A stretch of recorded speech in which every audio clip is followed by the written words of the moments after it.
Bonjour à toutes et bonjour à tous. Avant de commencer aujourd'hui, nous sommes le jeudi 24 décembre 2020. Je vous souhaite à tous et à toutes de passer un super réveillon de Noël, de passer des fêtes en famille, bien au chaud.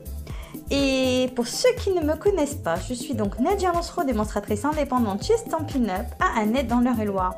Vous avez rendez-vous normalement avec moi tous les lundis à 21h et les jeudis à 14h en live sur Facebook. Mais en ce moment, je me réserve ces petits moments pour ma famille. Donc je viendrai en force à partir du lundi 4 janvier à 21h pour la reprise des lives. Mais je ne vous oublie pas, je suis toujours là à vous distribuer quelques petites vidéos. Je sais que tout le monde est occupé par les fêtes. Donc voilà.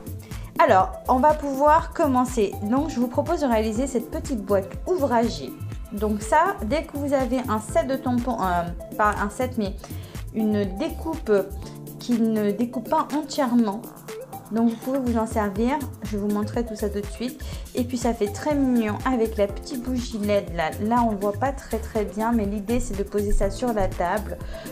Pour commencer, il nous faut un papier de 12 cm par 21 cm. Sur les 12 cm, je vais marquer un pli à 3 cm. Donc, comme ceci. Donc, vous pouvez prendre le papier de la couleur que vous désirez. Alors, à savoir que le papier Mieux-Main Blanche chez Stampin' Up n'existe plus.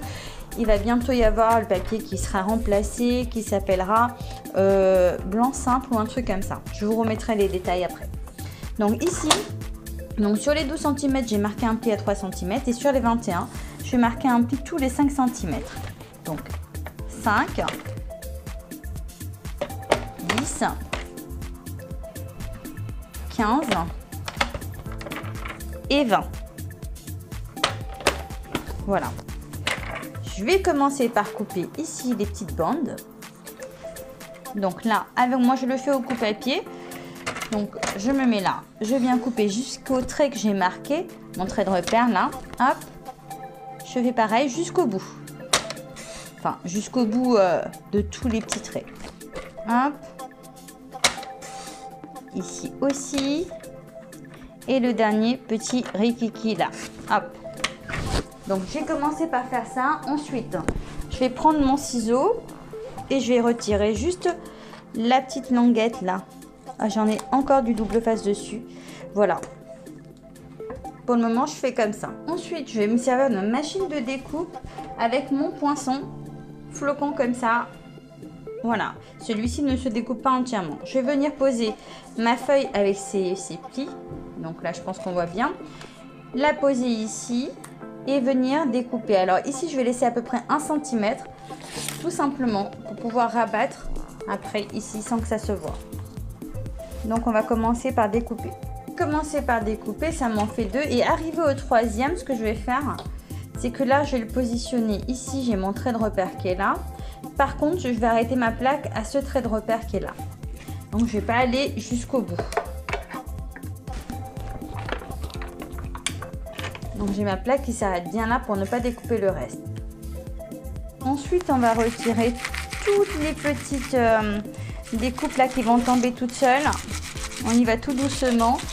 Une fois qu'on a tout retiré, voilà, on va marquer les plis délicatement parce que ça, on voit pas très bien, mais ça va venir vraiment sur ce qu'on a découpé. Donc ça fait tout délicatement comme ça. Et avant de coller la languette, le mieux c'est de vérifier que une fois collé, qu'on ne voit pas à travers le papier. Donc si c'est le cas, n'hésitez pas à redécouper légèrement comme je vais faire ici. On peut redécouper un petit peu. L'idée c'est vraiment que si on s'est mal positionné, qu'on puisse pas voir quand même. Voilà, là c'est mieux. Je vais coller ça au double face comme ça. Donc une fois cette partie collée, oups, une fois cette partie collée, on va venir plier ces côtés là comme ça pour former la boîte qui finalement aura un fond que d'un côté pour pouvoir poser notre déco dessus. Il faut vraiment avoir ce rendu là. Avec le pliant, oups, je viens Le fond est collé. Je viens appuyer pour maintenir un petit peu le fond avec mon plioir os.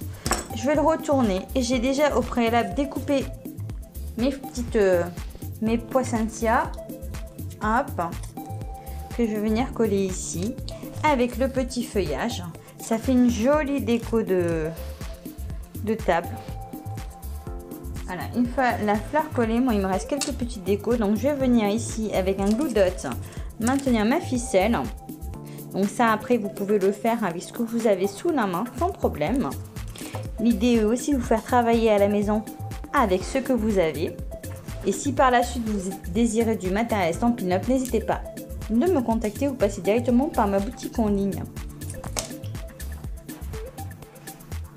Et systématiquement, lorsque vous passez une commande sur ma boutique en ligne, toujours j'envoie les catalogues en cours.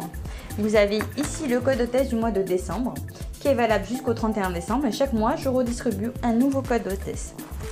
Hop. Donc voici pour le tuto rapide d'aujourd'hui. J'espère qu'il vous plaira. C'est très sympa pour les décorations de table. Je trouve que c'est un joli rendu. Je ne me rends pas très bien compte si on le voit bien comme ça, si je fais ça. Hop, ça fait vraiment très très joli.